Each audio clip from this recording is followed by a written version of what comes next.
Hi guys, I hope you're all keeping well and safe. Welcome to Early Years Matters TV.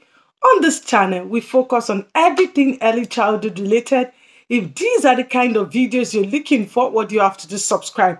And not only subscribe, turn on that notification bell so that whenever a new video is being dropped on this channel, you'll be the first person to be notified. Today, I'm going to be talking about who is an effective early childhood teacher. Yes, today's discussion is going to be who is an effective early childhood teacher. Are you an early childhood teacher or an emergent early childhood teacher thinking of what it takes to be an effective early childhood teacher? This video is for you. Don't go anywhere. So who is an early childhood teacher? An early childhood teacher is a person that works with young children.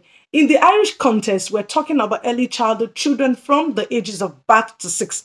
I know in other countries, in Canada, in the United States, early childhood is from birth to the age of 8. So it depends on the country that you're based in. For example, I'm based in the Republic of Ireland, and early childhood here is from birth to 6.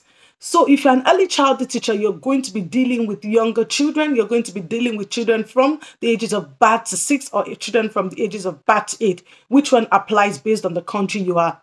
And I would like to let you know that early childhood is the foundation for learning. Yes, it's like you're planting a seed. Assuming you're a farmer, what do you do first? You plant a seed, and you don't just leave by planting a seed. You don't just leave it like that. What do? You start to look after the seed. You water it, expose it to sunlight, give it fertilizer, and it starts to grow. The same thing as early childhood. Early childhood is a period of you planting a seed, and then the seed that you plant in early childhood does what? Does germinate throughout, from primary to secondary and also wood. So early childhood is like planting a seed. And this is one thing I say, if you're an early childhood educator, you have an important role in the community. And that's why it's important to look at what makes you an effective early childhood teacher, or how can you be an effective early childhood teacher. Number one, you need to have passion for early childhood. Yes, passion for teaching, passion for the children, passion for dealing with team members, passion for working with parents. Passion requires a lot. It's not just only having passion for what, it goes beyond having passion for children. Yes, you need to love the children. You need to love dealing with the parents. You need to log in as a member of a team. You need to love dealing with other multidisciplinary team. For each student that has special needs, you're going to be dealing with people such as the physiotherapists, the speech and language, the occupational therapists. So you can see that it requires you to have passion for the subject and for teaching. You need to love what you do. You need to be an effective early childhood teacher. You need to have passion for what you do. You need to have enthusiasm. Enthusiasm simply means looking forward to your job. You love your job. You have energy. This is what you love to do. You're looking forward to your job every day. It doesn't mean that you love your job. There will not be moments that you're tired, but this is where enthusiasm and passion comes in. You look at it, this is your job. This is what you love to do. You're never going to give up. So for you to be an effective early childhood teacher, you have to have enthusiasm. For you to also be an effective early childhood teacher, you need to love learning. You need to be a lifelong learner. This is important. I often say this to people. It doesn't mean, oh, because you have your degree in early childhood, your master's, and you think you're done with learning. No, you're not done with learning. If you want to work with young children, you have to be a lifelong learner. Simply means you're constantly learning. You're a researcher. You're a lifelong learner yourself. You're looking at what's going on in the area of early childhood. And you also need to understand that things are evolving. And the only way you can keep up to date is if you're a lifelong learner, engage in webinars, trainings that has to do with quality early childhood, dealing with parents. You do this, you're a lifelong learner. You're knowing what's going on, and that's the only way you can keep up to date. You're never dated in relation to what's going on.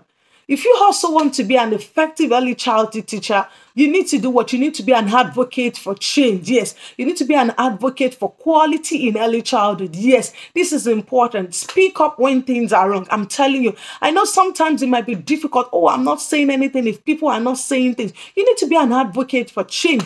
Say things in a positive way. Use your social media platform, to advocate for change. Is there something you want in your community? Is there a change you want in your community in relation to young children? Be that advocate. You might be the first person to speak up, and other people will start to connect with you that yes, you're actually right. So for you to be an effective early childhood teacher, you have to be an advocate for change. You have to be an advocate. You have to speak up, think of how you're going to promote quality in early childhood. Like I said earlier, use your social media platform, Facebook, LinkedIn, Twitter. It's a great way to post out quality content about early childhood. Yes, I'm telling you, be that change. Start. You can start from somewhere. Tweet something about early childhood. And you never know people that are going to connect with you. Your Facebook is there. You can also go on and have a YouTube channel like myself. If it's something that you can do, share valuable content in relation to early childhood. You never know who is going to connect with you. Want to be an effective early childhood teacher, you have to be flexible. This is important. Flexibility comes with your job. For instance, if you have a plan that this morning the children are going out to play, and then what happens if it starts to rain? Or the children said to you, Florence, we don't want to play, we want to do painting. Are you going to say, no, no, no, we're going out, we're not doing painting? This is where flexibility comes in. Because, okay, yes, boys and girls, it's fine, you do painting, but later on we're going to go out, okay? So that means you're being flexible in relation to your preschool curriculum. You're not rigid. You're taking into consideration the interest of the children. Also, if you want to be an effective early childhood teacher, you have to, as a member of a team, this is important. You have to love working as a member of a team. This is one thing I say. If you want to be an early childhood teacher, you're not going to be working on your own. You're going to be a member of a team, and you have to be a good team player. You're going to be working with other preschool teachers in the room. You're going to be liaising with parents, the preschool owner. You're going to be liaising with other multidisciplinary team. And this comes with you being a great team player. So for you to also be an effective early childhood teacher, you have to be a great team player. So I have a question for you today. Think makes up an effective early childhood teacher, or how can you be an effective early childhood teacher? Please leave this in the comment below, and we all be able to learn. And until I come your way next time, stay safe and mind yourselves for now. Bye.